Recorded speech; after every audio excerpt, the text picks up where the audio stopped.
Welcome to the class, my dear students. Today we will be going to start with our second chapter of chemistry, that is acid, bases and salts. So these all are the inorganic compounds. Inorganic compounds means the source of that compound is generally non-living. Fine? So acids, if I will ask in layman language, what are acids?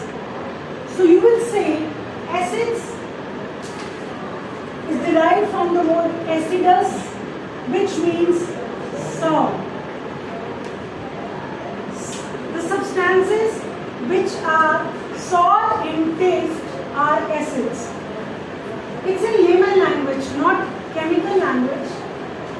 So acids are the substances which are sour in taste, and bases are the substances which are bitter in taste.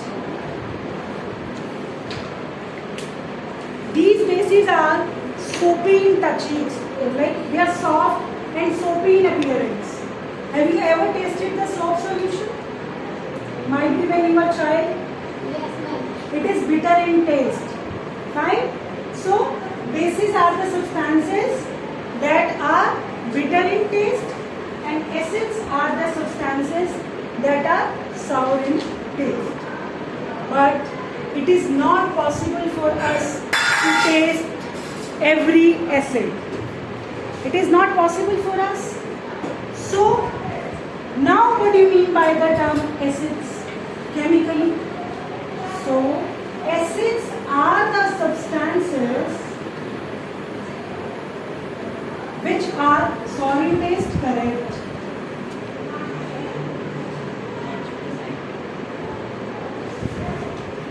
Which gives, very important, H plus ions or hydronium ion in aqueous solution. So now you can say that chemically acids are those substances which releases H positive or H3O ions in aqueous solution. Without this or without moisture condition, it is not able to show its property. Now my next question is, what is the role of water here? Water is helpful in dissociation or ionization of acid into its ions. Suppose I am taking HCl, without water it will not ionize and cannot give H positive ions in solution. So water helpful in breaking this bond because of its more dielectric constant. So acids are the substances which gives H positive or H3O plus ions in aqueous solutions. Now bases. Again, base are the substances which are bitter in taste and which gives OH negative ions or hydroxyl ions in aqueous solution. Again, without water they will not break. Fine. If I am taking sodium hydroxide, that is NaOH, it does not ionize without water, and with water it will form sodium cation and OH negative ion. So this is the chemical definition of acids and bases. Acids are the substances which are sour in taste, and bases are the substances which are bitter in taste. Acids give H positive ions in aqueous solution, and bases gives OH negative ions in aqueous solution. Now next is classification of acids and bases. We can classify on so many ways.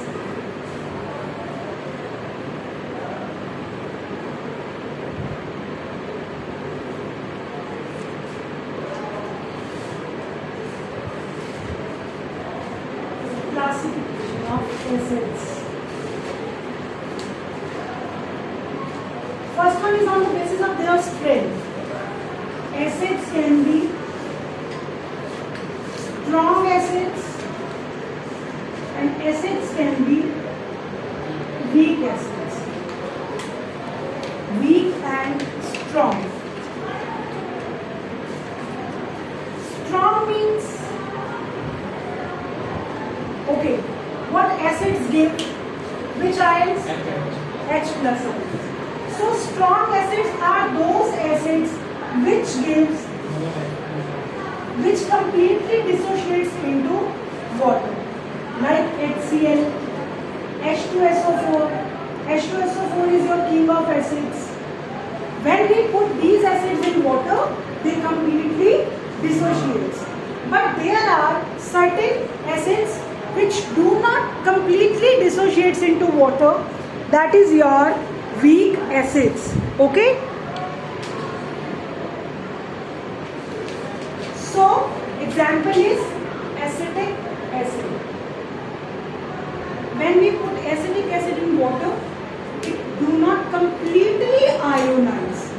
Suppose I am taking 100 molecules of HCH3COH, so might be 50 get dissociated, but not all. Okay? They can dissociate up to larger extent, they up to some extent. Similarly, strong base and weak base.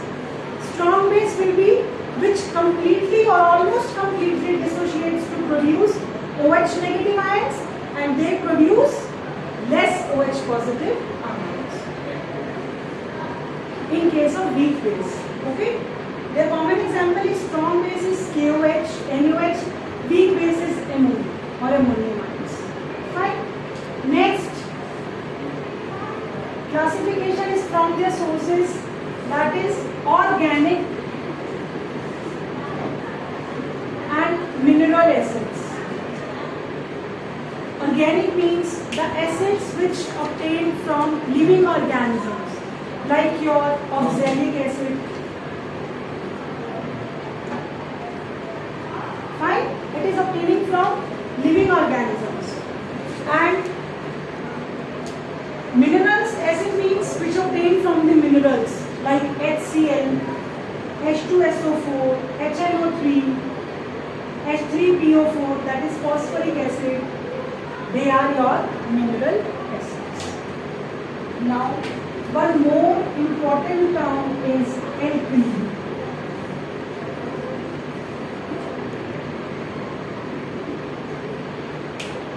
Almost bases are soluble in water, but not every base is soluble in water.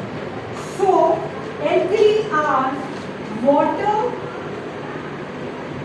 soluble base, like NaOH. It is soluble in water. So, water soluble bases are also known as alkali. What are alkalis? Speak. Water soluble bases. Okay? This is the introduction of acids and bases. Acids are the substances which gives H positive ions, and bases are the substances which gives OH negative ions in aqueous solution. Aqueous means, what is the role of water here? Aqueous means water. That is related to word aqua. Aqua means water. So, water helpful in ionization of acids and bases. Now, next topic of discussion is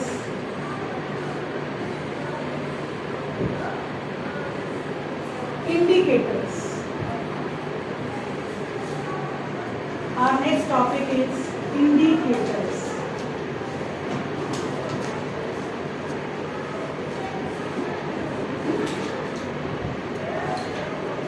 Indicators, as the name says, which indicate something. As the name says, indicate, which represent something. So, these are the chemicals which are chemicals or dyes are used to differentiate between acids and base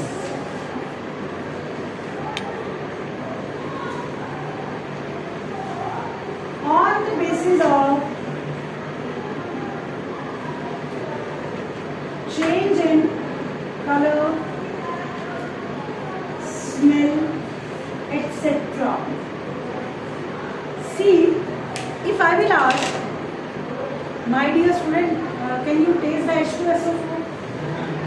It's not visible. So, how you will detect, how you will indicate that particular acid given to you is an acid or a base or a neutral solution? So, for that recognition, we require indicators. These are the chemicals or dyes which are used to differentiate between acids and base on the basis of either change in color or change in smell. Okay, I hope is it clear to you? Like phenolphthalein, methyl orange, litmus paper. Next is our types of indicators.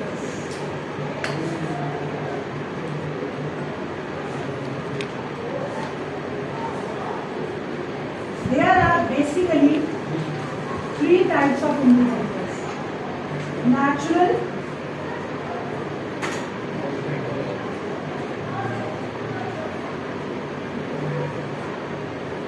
synthetic or artificial or man-made, and third one is olfactory.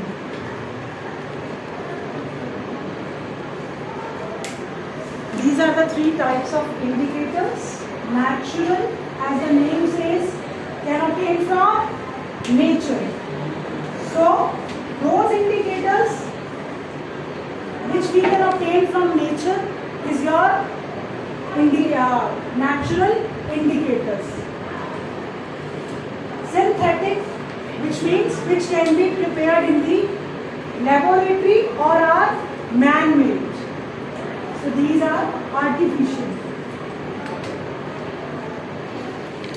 or man-made. Olfactory word related to smell, which gives different smells in different mediums, either in acidic medium or basic medium. They give different smells. So its common example is turmeric, red cabbage, etc. Its common example is methyl orange, phenolphthalein. Its common example is onion juice, clove oil, vanilla essence, etc.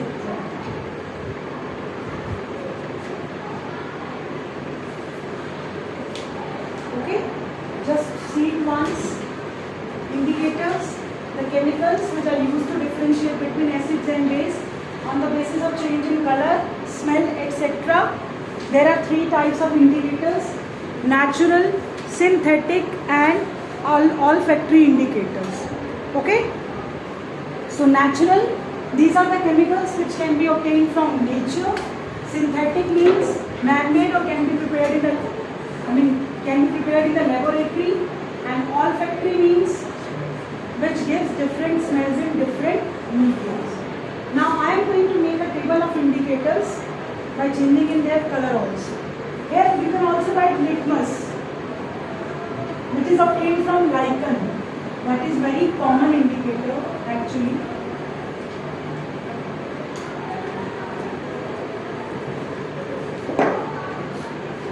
So name of the indicator,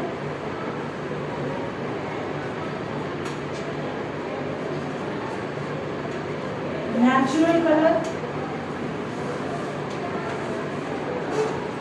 color in acidic medium and color in base. So first is turmeric. First I am writing on your red cabbage,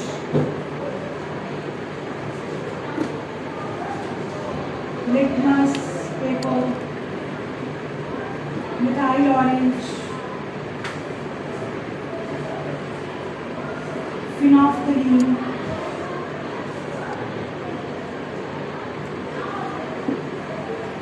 vanilla essence,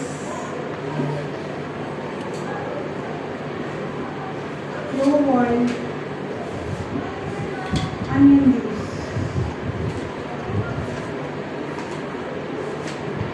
These are the common indicators. There are so many, like China rose is also natural indicator, which is known as Hibiscus rosa sinensis. So turmeric, what is its natural color? Yellow. It remains yellow in acidic solution Yes. and turns red in base. My dear students, if you have any curry stains on your clothes and we wash that curry stain with the help of soap, soap is basic in nature. It eventually turns into red. So that's why it is showing, because turmeric is acting as indicator. Fine. With acid, it remains yellow. Red cabbage, as the name says, natural color is red. It remains red in acid and green in base.